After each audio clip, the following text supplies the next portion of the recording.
Chapter 7. A good name is better than precious ointment, and the day of death than the day of one's birth. And once again, Solomon, he's just focusing on the entire book of Ecclesiastes on this earthly life. And it is also worth noting how the day of death is only better than the day of one's birth when that person has been reborn in the spirit or is a Christian. Verse 2. It is better to go to the house of mourning than to go to the house of feasting, for that is the end of all men, and the living will lay it to his heart. So why is it better to go to the house of mourning rather than to a party down the road? Matthew Poole commented, death, the cause of that mourning, is the end of all men. So this can be likened unto going to a funeral service. Is the end of all men, is a lot, or the lot, that awaits all mankind, and to see instances of it tends to bring them to the serious consideration of their own last end, a reminder. And the living will lay it to his heart, the verse says, will be seriously affected with it and awakened to prepare for it. So where a party is just going to distract you and waste time, probably even give you a bad headache the next morning, a funeral is actually going to make you think about something far greater. Sorrow is better than laughter, for by the sadness of the countenance the heart is made better. The heart of the wise is in the house of mourning, but the heart of fools is in the house of mirth or amusement. It is better to hear the rebuke of the wise than for a man to hear the song of fools. For as the crackling of thorns under a pot, so is the laughter of the fool. This also is vanity. Surely oppression maketh a wise man mad, and a gift destroyeth the heart. Speaking of a bribe. Once again, Matthew Poole noted, so this verse discovers two ways whereby a wise man may be made mad, by suffering oppression from others, or by receiving bribes to oppress others, like a government official that starts out a pretty good guy. And this also is an argument of the vanity of worldly wisdom that is so easily corrupted and lost. Better is the end of a thing than the beginning thereof, and the patient in spirit is better than the proud in spirit. Better to be patient than proud, totally agree with that. Be not hasty in thy spirit to be angry, for anger resteth in the bosom of fools. If you want to know whether a person is a fool or not, just watch and see how often they get angry. Are they easily angered? Then they're a fool. It's normal for every man to get angry every now and then. Verse 10, say not thou, what is the cause that the former days were better than these? For thou dost not inquire wisely concerning this. People always want to look either backwards or forwards in order to see that times were always better, back then, or times are going to be better here in 50 years or so. But really, all things there's travail in every single generation. Verse 11, wisdom is good with an inheritance, and by it there is profit to them that see the sun, those alive on the earth. Just as Pulpit noted, the man who is rich with ancestral wealth is enabled to employ his wisdom to good purpose, his position adding weight to his words and actions and relieving him from the low pursuit of money-making. Verse 12, for wisdom is a defense and money is a defense, but the excellency of knowledge is that wisdom giveth life to them that have it. You see, money cannot keep you from dying. It cannot save you from that ultimate demise. But wisdom, if you have it properly and from God, you can not only go on past death, but live forever. Consider the work of God, for who can make that straight which he hath made crooked?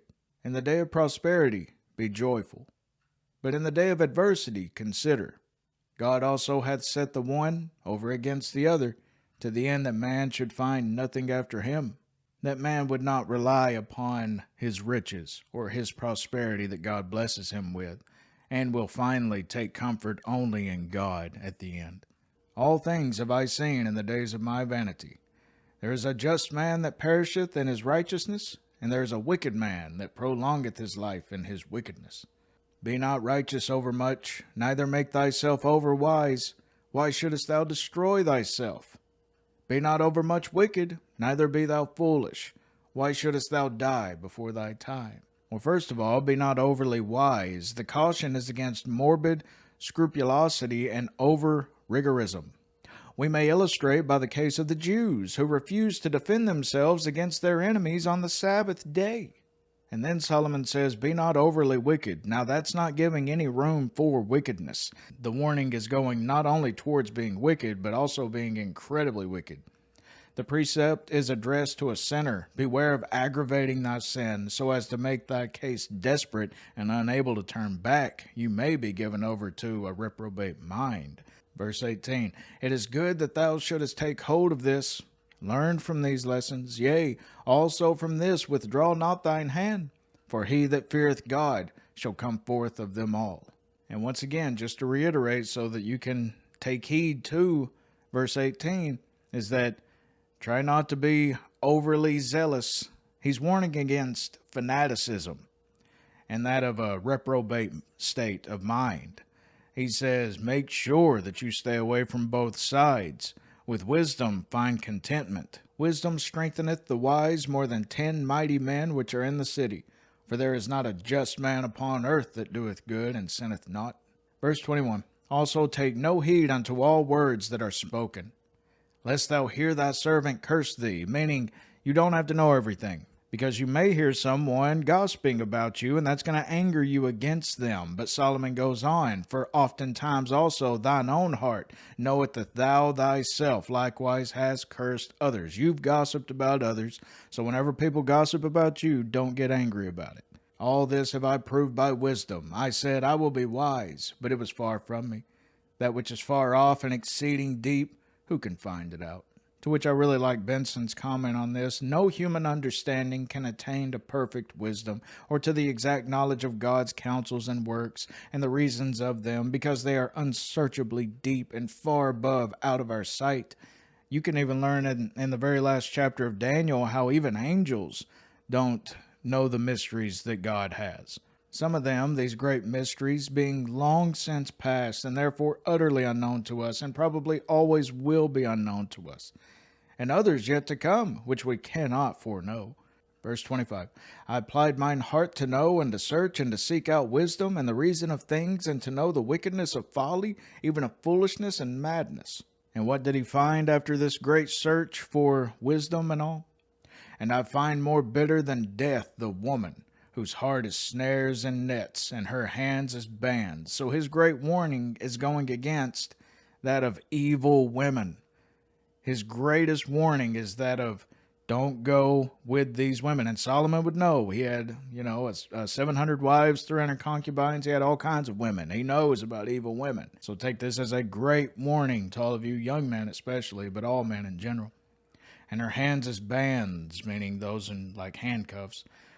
Whoso pleaseth God shall escape from her, but the sinner shall be taken by her. Behold, this have I found, saith the preacher, counting one by one to find out the account, which yet my soul seeketh, but I find not. 1 man among 1,000 have I found. Only 1 man has he found that is upright and fears the Lord out of 1,000. But a woman among all those have I not found. He can't even find a righteous woman. To which once again brings up this of Solomon's many women, his 1,000 women, and he openly admits right here that he cannot find a virtuous one among the whole bunch. Every one of his wives were probably outright evil. As we know that he gathered them from all kinds of nations, we know that many of them, most of them were pagan. Lo, this only have I found, that God hath made man upright, but they have sought out many inventions, meaning many other ways in which they thought would make themselves happy apart from God. And though all end in great sadness and darkness and despair, God did not originally make men like that. Man seeks these things out himself, because now we have the knowledge of good and evil, and therefore most men choose evil.